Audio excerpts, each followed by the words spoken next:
1979 সাল। যুদ্ধবিধ্বস্ত, প্রাকৃতিক দুর্যোগে কবলিত ও অর্থনৈতিক সংকটে থাকা একটি দেশকে কিভাবে খাদ্যে স্বয়ংসম্পূর্ণ করা যায় এমন ভাবনা দানা বাঁধে প্রেসিডেন্ট জিয়ার মাথায়।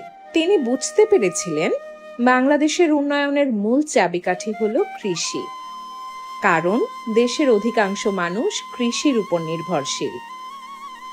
কৃষি খাতে খাদ্য উৎপাদন দ্বিগুণ করার লক্ষ্যে তিনি সারা দেশে খাল খননের উদ্যোগ নেন। সত্যি সত্যি একদিন দেখলাম উনি 6 ডিসেম্বর উনি আমাদের মাঝে এসে আমাদের সাথে খাল খনন করলেন।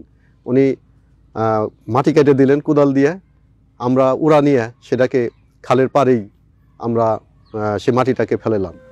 শুষ্ক মৌসুমে সেচের অভাবে অসহায় হয়ে পড়ত কৃষকেরা। প্রেসিডেন্ট জিয়ার এই যুগান্তকারী উদ্যোগ জনমনে আলোড়ন তৈরি করে। অসহায় কৃষকেরা আশায় বুক বাঁধে। জিয়া রহমানের কাছে খাল কাটা লাগবে, কোথায়? এই কাঁসাদহ খাল। তখন আমরা সব ছাত্রছাত্রী মিলে আসলাম, তারপরে দেখলাম বেরিয়ে এসে হাজার হাজার ছাত্রছাত্রী।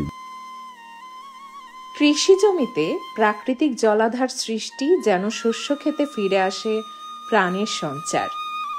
প্রেসিডেন্ট জিয়া হালিম ক্যাপ্টেনকে সাথে নিয়ে প্রথম খাল খনন শুরু করেন মানিকগঞ্জ শিবালয়ের আনুলিয়া গ্রামে। উদ্বোধন করেন কাঁসাদহ খাল। সেই সময়ে প্রেসিডেন্টের সাথে যারা সরেজমিনে খাল খননে অংশগ্রহণ করেন তাদের মুখে শুনি কিছু স্মৃতিচারণ।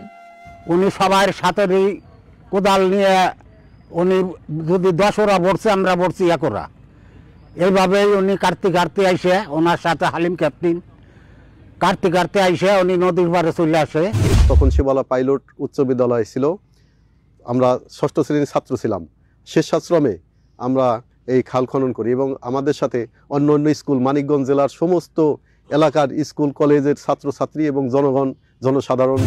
তখন জিয়া রহমান নিজে খাল কেটে হাজার হাজার মানুষ তখন এখান থেকে হেঁটে একদম ওই কাঁসাদুর পর্যন্ত আমাদের লোকজন ছিল। কাঁসাদুর পর্যন্ত লোকজন ওই পর্যন্ত হেঁটে যেয়ে উনি কাঁসাদুর নদী পার হয়ে একবারে উতুলি হাইটে পর্যন্ত গেছে এখানে।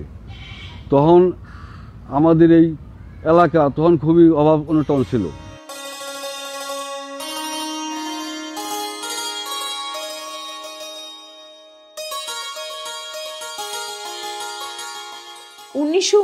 থেকে 1981 সালের মে পর্যন্ত সারা দেশে 1,500-এরও বেশি খাল খনন ও পুনরায় খনন করা হয়। মোট খনন হয় 26,000 কিলোমিটার খাল। গ্রামবাসী দল বেঁধে এই কাজে অংশ নিতেন। খাল খনন শুধু পানি সংরক্ষণই বাড়ায়নি, এটি গ্রামীণ সমাজে ঐক্য ও সম্মিলিত শ্রমের সংস্কৃতিও তৈরি করেছিল।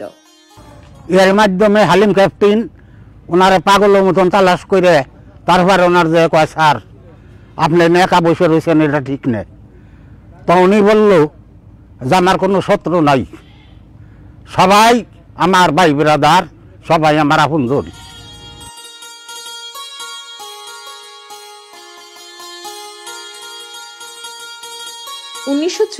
থেকে 1975 সালে যেখানে খাল থেকে সেচ পাওয়া যেত মাত্র 2.93 লাখ একর জমি, সেটি 1981 থেকে 1982 সালে দাঁড়ায় 4.35 লাখ একর। মোট সেচের আওতায় আনা জমিও বৃদ্ধি পায়। 1974 থেকে 1975 32.22 লাখ একর, 1981 থেকে 1982 40 লাখ একরেরও বেশি।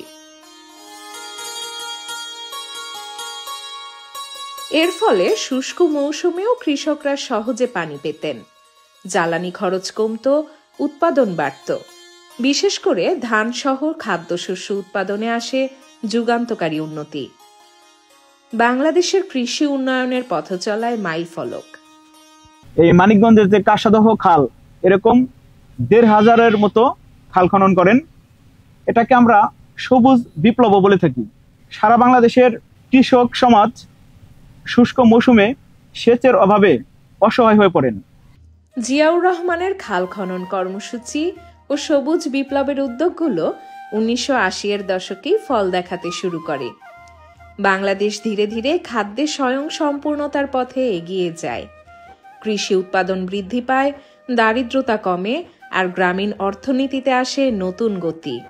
শহীদ রাষ্ট্রপতি জিয়াউর রহমানের এই যুগান্তকারী যে উদ্যোগ, এই উদ্যোগের জন্য জনমনে একটা আলোড়ন সৃষ্টি হয় এবং শস্য কৃষিক্ষেত্রে প্রাণের সঞ্চার ঘটে। সেই অসহায় কৃষকরা আশায় বুক বাঁধে স্বয়ংসম্পূর্ণ বাংলাদেশ গড়ার লক্ষ্যে। এই কর্মসূচিগুলো শুধু উন্নয়ন পরিকল্পনা ছিল না, এগুলো ছিল সমগ্র জাতিকে একত্রিত করে স্বনির্ভরতার পথে এগিয়ে নেওয়ার দূরদৃষ্টি সম্পন্ন নেতৃত্বের প্রমাণ।